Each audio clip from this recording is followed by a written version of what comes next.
नमस्कार, एलएनवी मीडिया देख रहे हैं आप सभी और मैं हूं आपके साथ भावना शुक्ला। जम्मू कश्मीर में एक बार फिर बड़े राजनीतिक और सुरक्षा समीकरणों की दस्तक सुनाई दे रही है। केंद्रीय गृह मंत्री अमित शाह की 3 दिवसीय यात्रा ने न सिर्फ सुरक्षा समीक्षा के मोर्चों पर कड़ा संदेश दिया, बल्कि घाटी में अलगाववाद की राजनीति पर भी गहरी चोट की है। 6 अप्रैल को शुरू हुई इस यात्रा का उद्देश्य साफ था, सीमा पार से आतंक की घुसपैठ पर लगाम, अमरनाथ की तैयारियों की निगरानी और घाटी में विकास कार्यों की प्रगति पर कड़ा फॉलोअप। लेकिन इस दौरे की सबसे बड़ी खबर बनी हुर्रियत कॉन्फ्रेंस को एक और झटका लगना।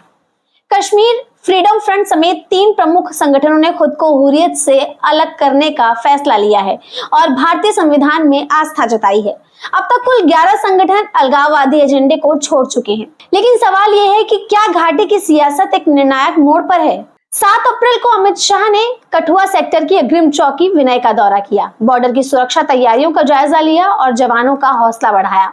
उन्होंने आतंकी हमलों में शहीद हुए पुलिस कर्मियों के परिजनों से मुलाकात कर सहानुभूति के आधार पर दी गई सरकारी नौकरी के नियुक्ति पत्र भी सौंपे।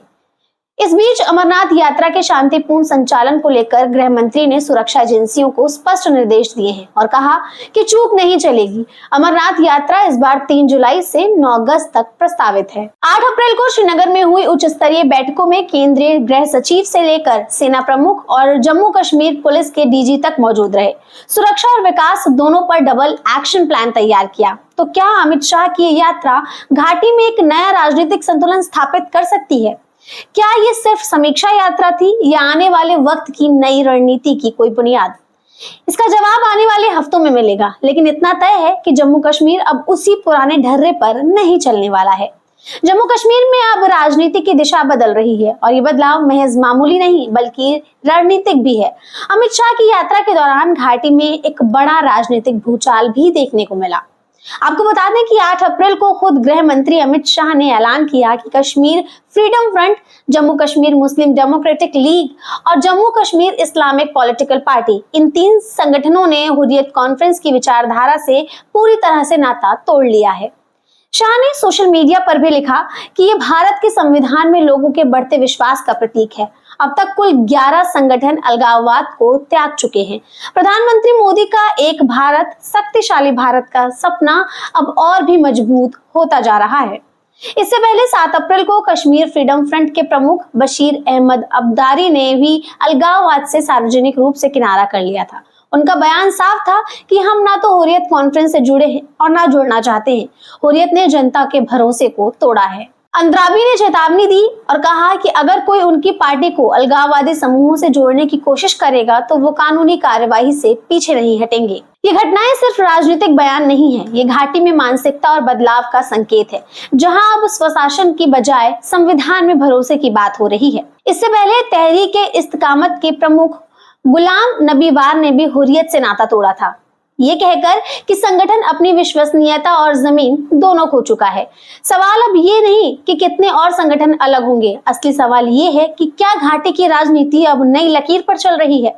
अमित शाह की यात्रा ने इस बदलाव को न सिर्फ दस्तावेज किया बल्कि उसे राजनीतिक वैधता भी दी है। जम्मू कश्मीर की जमीन पर आतंक की परछाई अब पहले जैसी नहीं रही, लेकिन हालात पूरी तरह से सामान्य भी नहीं हैं और यही वजह है कि गृह मंत्री अमित शाह ने सुरक्षा व्यवस्था की बारीकी से समीक्षा की थी। 8 अप्रैल को श्रीनगर में हुई हाई लेवल मीटिंग में अमित शाह ने सुरक्षा हालात पर भी विस्तार से चर्चा की। बैठक में जम्मू कश्मीर के उपराज्यपाल, केंद्रीय गृह सचिव, सेना, आईबी और सीआरपीएफ के टॉप अधिकारी मौजूद रहे। मीटिंग में एक अहम पॉइंट सामने आया कि घाटी में आतंकवादी गतिविधियों और युवाओं की भर्ती में उल्लेखनीय गिरावट आई है, यानी सुरक्षा एजेंसियों के हालिया ऑपरेशन असरदार साबित हो रहे हैं। गृह मंत्री ने साफ शब्दों में दोहराया, आतंकवाद के खिलाफ जीरो टॉलरेंस। उन्होंने कहा कि मोदी सरकार के ठोस और समन्वित कदमों ने आतंक का पूरा इकोसिस्टम पंगु बना दिया है। शाह ने जोर दिया कि जीरो टेरर प्लान और एरिया डोमिनेशन स्ट्रेटेजी को अब मिशन मोड में लागू किया जाएगा, यानी कोई ढील नहीं, कोई कोना नहीं बचेगा जहां आतंक छिप सके। उन्होंने सभी एजेंसियों को ये निर्देश भी दिए कि अनुच्छेद 370 हटने के बाद जो स्थिरता मिली है उसे बनाए रखना पहली प्राथमिकता होनी चाहिए और लक्ष्य है आतंक मुक्त जम्मू कश्मीर। जाहिर है ये यात्रा सिर्फ एक दौरा नहीं, एक संदेश है और वो संदेश साफ है कि अब सुरक्षा व्यवस्था कोई प्रयोग नहीं, मिशन मोड में है। जम्मू कश्मीर में विकास की रफ्तार अब सिर्फ एक आंकड़ा नहीं, एक सियासी संदेश भी बन चुकी है और यही संदेश को लेकर पहुंचे थे केंद्रीय गृह मंत्री अमित शाह, जिनकी यात्रा न सिर्फ सुरक्षा के नजरिए से अहम रही बल्कि राजनीतिक और विकासात्मक एजेंडे की भी दिशा तय करती हुई नजर आई। श्रीनगर स्थित राजभवन में शाह ने एक और उच्च स्तरीय बैठक की अध्यक्षता की। फोकस था जम्मू कश्मीर में चल रही विकास परियोजनाओं की स्थिति पर। क्या प्रगति हुई, कहां रुकावटें हैं और कैसे उन्हें दूर किया जाए, इन सभी पहलुओं पर विस्तार से चर्चा हुई। शाह ने कहा कि मोदी सरकार जम्मू कश्मीर में स्थायी शांति और आतंकवाद की पूर्ण समाप्ति के लिए प्रतिबद्ध है और यही वजह है कि केंद्र हर वो संसाधन दे रहा है जो आतंक मुक्त जम्मू कश्मीर के विजन को साकार कर सकता है। राजनीतिक स्तर पर भी अहम बदलाव देखने को मिले। गृह मंत्री अमित शाह की मौजूदगी में 3 संगठनों Kashmiri freedom front, Jammu Kashmir Muslim democratic league और इस्लामिक पॉलिटिकल पार्टी ने हुर्रियत कॉन्फ्रेंस से खुद को अलग कर लिया। अब तक 11 संगठन अलगाववाद को साफ साफ नकार चुके हैं। बशीर अहमद अंद्राबी ने साफ तौर पर कहा कि हुर्रियत लोगों की हितों की रक्षा में विफल रही। वहीं गुलाम नबी वार ने भी हुर्रियत पर जनता का भरोसा खोने का आरोप लगाया है। दोनों नेताओं ने भारत के संविधान के प्रति अपनी प्रतिबद्धता दोहराई। शाह ने इस घटनाक्रम को संविधान में लोगों के बढ़ते भरोसे की संज्ञा दी। उन्होंने लिखा कि ये मोदी जी के एकजुट भारत के विजन की सशक्त अभिव्यक्ति है। इसके अलावा शाह ने 3 जुलाई को शुरू हो रही अमरनाथ यात्रा की तैयारियों की भी समीक्षा की। ये यात्रा केवल श्रद्धा का विषय नहीं, ये शांति, सामान्य स्थिति और समावेशी सोच का भी प्रतीक है। तो साफ है, अमित शाह की यात्रा सिर्फ सुरक्षा या विकास का जायजा नहीं थी, ये व्यापक संदेश था कि जम्मू कश्मीर अब नए रास्ते पर है, जहां विकास, शांति और राजनीति स्थिरता साथ साथ चलते हैं। जम्मू कश्मीर की यात्रा के दौरान गृह मंत्री अमित शाह की गतिविधियां केवल बैठकों तक सीमित नहीं रही। जमीन पर भी मौजूदगी, संवेदनशील इलाकों का निरीक्षण और शहीद परिवारों से संवाद, हर पहलू इस यात्रा को विशेष बनाता है। कठुआ में भारत पाकिस्तान अंतर्राष्ट्रीय सीमा पर स्थित अग्रिम चौकी विनय, जहां गृह मंत्री ने खुद सुरक्षा व्यवस्था का जायजा लिया। बीएसएफ और अन्य सुरक्षा बलों की तैनाती, चौकसी और तैयारी का स्तर शाह के निरीक्षण के केंद्र में था। इस दौरे से एक स्पष्ट संदेश गया, भारत की सीमाओं पर कोई भी समझौता किसी भी हालत में नहीं हो सकता।